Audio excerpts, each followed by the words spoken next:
Aqui, vamos tratar agora do princípio do não confisco.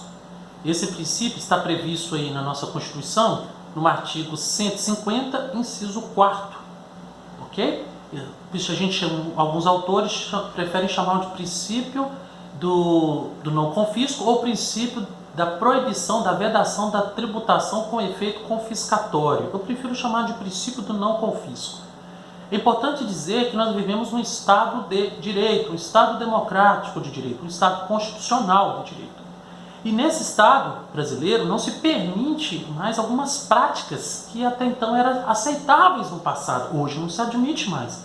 Por exemplo, o confisco de propriedades por não pagamento de dívidas, não pagamento de tributo. Hoje não se permite mais isso. Em que pese a nossa Constituição estabelecer as hipóteses que é permitido a desapropriação, mas desde que haja a chamada justa indenização, nosso Estado brasileiro assegura o direito de propriedade. Não só o direito de propriedade, o direito patrimonial. E aí, quando fala-se da questão do confisco, é preciso que o aluno compreenda também, além de saber que o Estado brasileiro não admite formas confiscatórias arbitrárias, vamos dizer assim, nós temos as formas aceitáveis de confisco, mas não é todos os que a gente depois pode discutir isso mais. Vocês vão ver isso também lá com o professor de Direito Administrativo. Mas é preciso que o aluno saiba que tipo de confisco o artigo 150, inciso 4, está lá. Nós temos alguns tipos de confisco, por exemplo, o confisco pena e o confisco efeito da condenação. O confisco pena ocorre quando aquelas armas que foram utilizadas lá na prática do ato criminoso, por exemplo, um revólver, uma arma branca, uma faca, sei lá, o automóvel que foi usado para dar fuga, aos autores do delito ali, esses objetos podem ser confiscados pelo Estado. E o Estado vai confiscá-lo ali como, vamos dizer assim, como efeitos da pena. Como diz aquilo, é chamado confisco-pena. E nós temos também um outro tipo de confisco, que é confisco efeitos da condenação, que além do Estado confiscar os objetos que foram usados diretamente na prática do delito, o Estado também pode confiscar patrimônio que foi, vamos dizer assim, conquistado com a prática da atividade criminosa. Por exemplo, imóveis, automóveis de luxo, joias, veículos, enfim. O Estado pode, como efeito da condenação, confiscar esse patrimônio que foi, vamos dizer assim, foi produzido, esse patrimônio que foi construído ao longo de um período aí por aqueles autores de atividade criminosa. Ok? Mas o confisco, então, que nós temos aí, nós falamos de confisco pena, confisco efeitos da condenação, nós temos que falar do confisco para efeito de direito tributário. O confisco para efeito de direito tributário significa tributação escochante. O que é isso?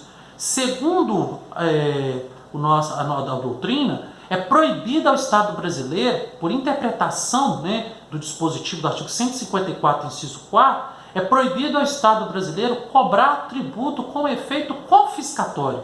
E o que seria esse tributo com efeito confiscatório?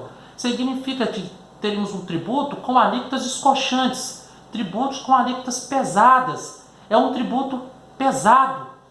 É um tributo que, vamos dizer, gere uma condição para o contribuinte, quase que uma condição assim, severa tamanho, que o contribuinte às vezes tem que dispor do patrimônio para poder arcar com aquela obrigação.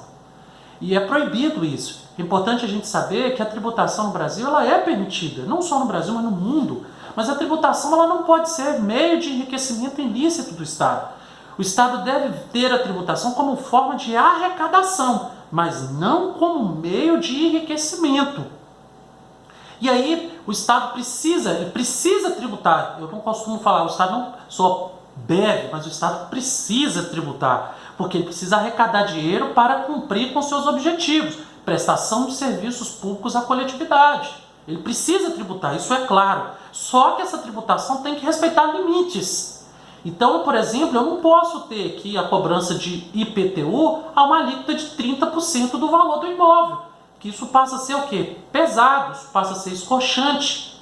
Esse princípio, então, quando a gente fala de tributo com efeito confiscatório, ou o princípio do não confisco, significa que é proibido à União, aos estados, ao Distrito Federal e aos municípios cobrar tributo de forma com alíquotas excessivas, de forma escochante, pesada, não pode.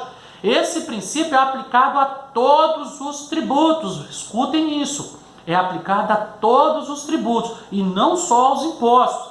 Há muitas questões de concurso, questões de OAB, até ENAD, que vêm abordar, né, esse princípio, dizendo que esse princípio ele é específico, aplicável somente aos impostos, e não é verdade.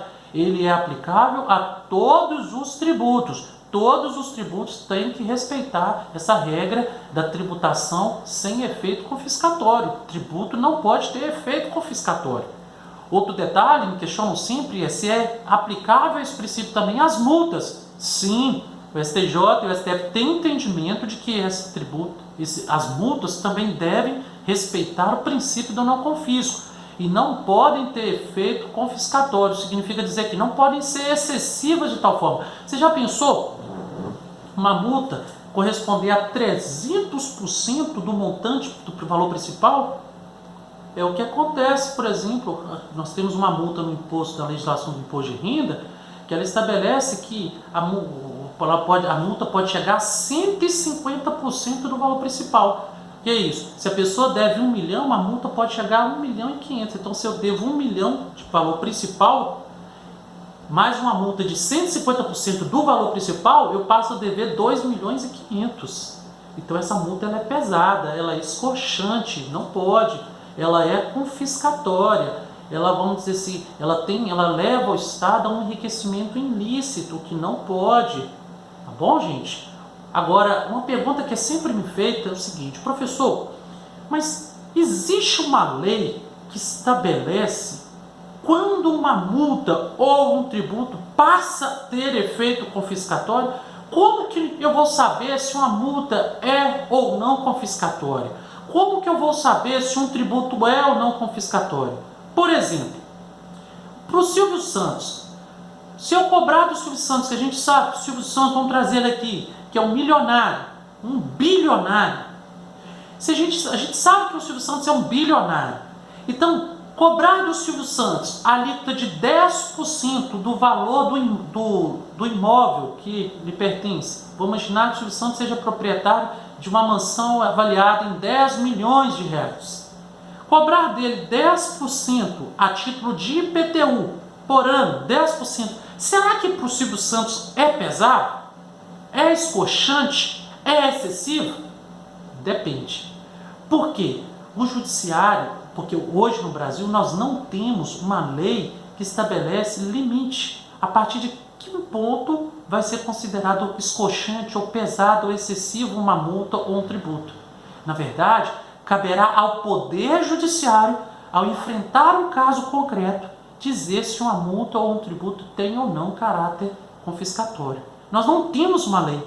Então, gente, talvez o judiciário, no enfrentamento do caso concreto ali, entenda que para uma pessoa aquele tributo não é pesado, não é escochante. Mas para uma outra pessoa ele entenda sim que é pesado, que é escochante. Então não esqueça dessa regra, ok? Não existe uma lei hoje que fixa um limite, um parâmetro.